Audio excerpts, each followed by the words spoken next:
إلى أحمد التجاني وجمت روضتي ومضى من أمري وما قل من صبري.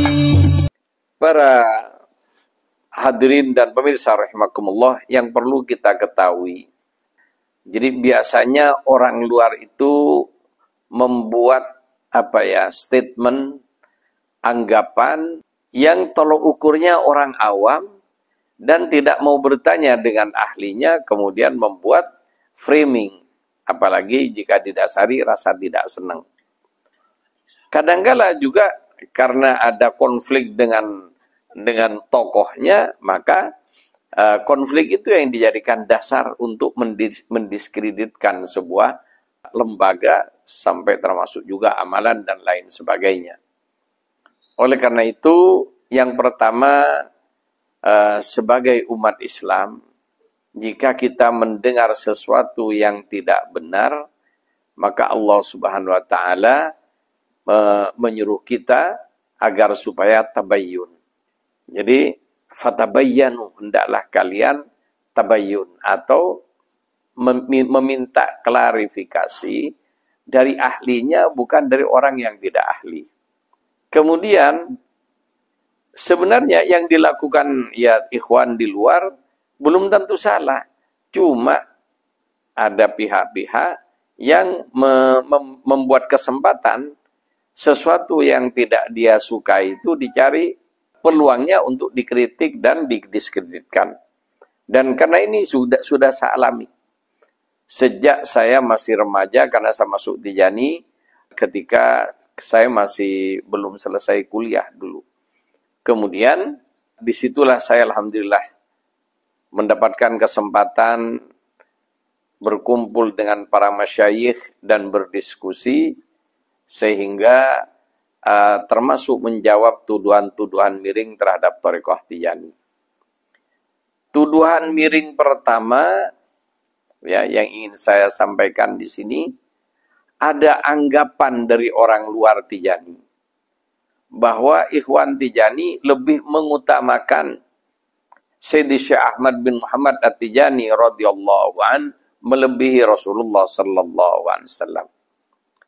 Nah, ini kan anggapan yang juga sifatnya tuduhan karena menilai sesaat.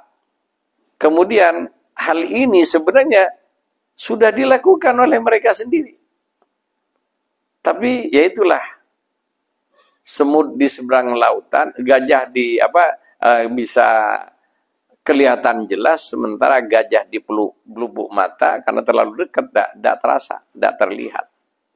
Para pemirsa rahimakumullah, ya dalam keseharian di antaranya pengamal thariqah, apapun thariqahnya, mau Qadiri, mau Naqsabandi, mau Syadili, termasuk juga Tijani, dia akan nyebut-nyebut gurunya.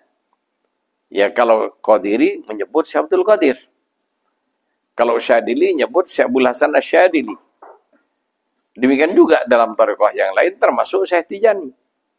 Lebih banyak mereka sebut melebihi nyebut-nyebut nama Kanjeng Nabi sallallahu alaihi wasallam.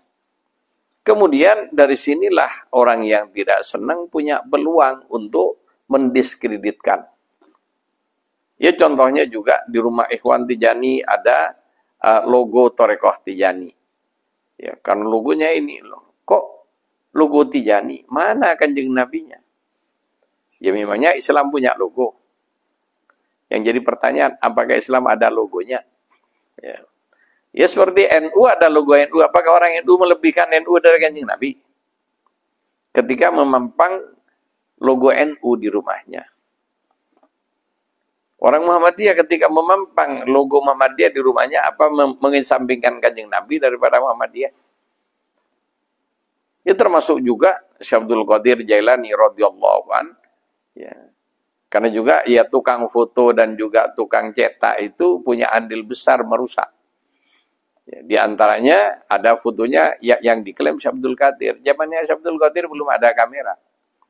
Kemudian ya dari mana orang ngelukis juga tidak jelas sumbernya. Tapi ketika sudah digaungkan, apalagi jika zaman sekarang, zaman medsos, lukisan apa saja, apalagi yang penting wujudnya wajah orang Arab, dibilang Syekh Abdul Qadir, sudah. Ya itu diantaranya. Sehingga bahkan ada lukisan sahabat yang 4, Sayyidina Ali terutama.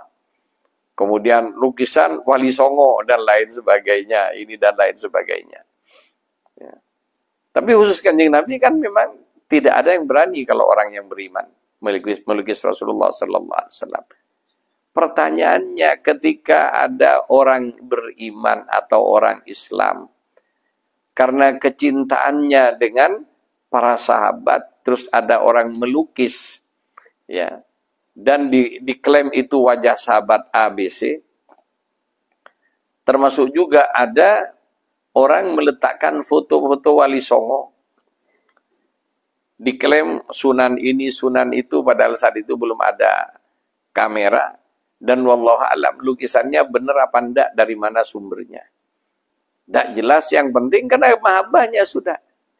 Ada orang menjual fotonya, ya, dipampang di rumahnya. Karena apa? Mahabbah dengan mereka. Karena kecintaan pada mereka. Pertanyaannya, apakah orang yang memampangkan foto Wali Songo itu melebihkan Wali Songo dari Kanjeng Nabi? Termasuk juga orang yang memasang logo Tijani di rumahnya melebihkan Tijani dari Kanjeng Nabi. Termasuk juga ketika ada orang istighosah, ya, dalam manakib Tijani, berdoa dengan nyaring, ya Syekh Ahmad Tijani agithni. Apakah orang tersebut tergolong melebihkan Syekh Tijani daripada Kanjeng Nabi? Ini tuduhan dari orang-orang di luar Tijani. Padahal dalam manakib Qadiri, mereka juga nyebut-nyebut nyaring, ya, istighosah kepada Syekh Abdul Qadir. Dan juga dengan wali-wali lain. Sampai ditambah la ilaha illallah Muhammadur Rasulullah, Syekh Abdul Qadir waliullah. Ini ya banyak jadi sorotan. Kenapa kok ini tidak ada tanggapan serius sampai heboh di masyarakat? Jarang sekali. Kenapa? Ya karena sudah mahabbah dengan Syekh Abdul Qadir. Ada kayak gitu, ya tanpa ngelihat dasar hukumnya dan bagaimana. Ya, kalau sudah mahabbah apapun langsung enak, senang. Maka langsung ditiru tanpa melihat kanan kiri, terutama dasar hukum dalam agama dan lain sebagainya. Demikian juga Ikhwan Thariqah Tijani, ya, dalam hal ini setiap hari bertawassul kepada Syekh Tijani. Lah apakah gara-gara berwasilah dengan Syekh Tijani melebihkan Syekh Tijani dari Kanjeng Nabi? Ini juga.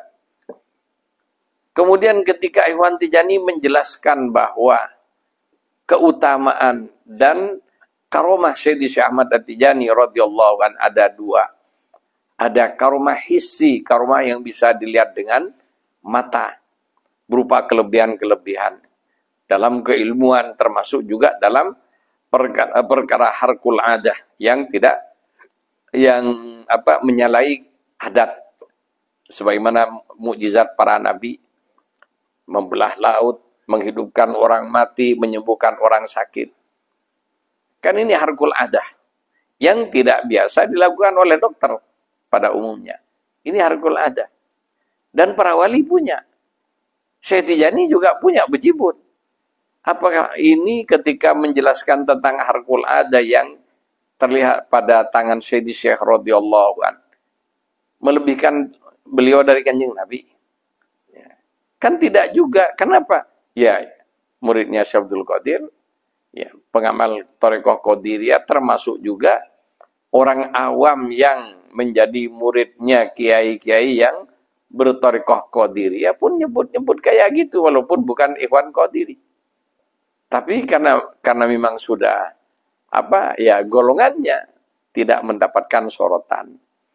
Ini kenyataan yang ada di masyarakat. Sehingga kalau ada pengamal satu thariqah apapun, termasuk Tijani, termasuk Qadiri, kemudian dalam kesehariannya sering nyebut nama guru besarnya, kalau Qadiri nyebut Syekh Abdul Qadir, kalau murid Tijani nyebut Syekh Tijani.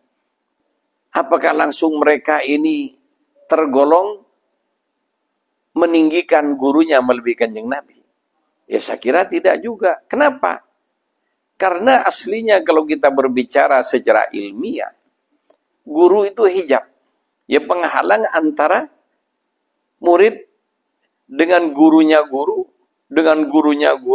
termasuk dengan Kanjeng Nabi. Syekh Abdul Qadir, Syekh Tijani adalah orang yang oleh Rasulullah sallallahu alaihi wasallam diberi otoritas. Jadi wali kutub diberi otoritas untuk bisa dimintai pertolongan. Yang mana otoritas itu dari Nabi dan mengalir dari lautan kenabian ke telaga kewalian masing-masing. Dasarnya apa? Ya, kita lihat di surat Yunus ayat 62 sampai ayat 64.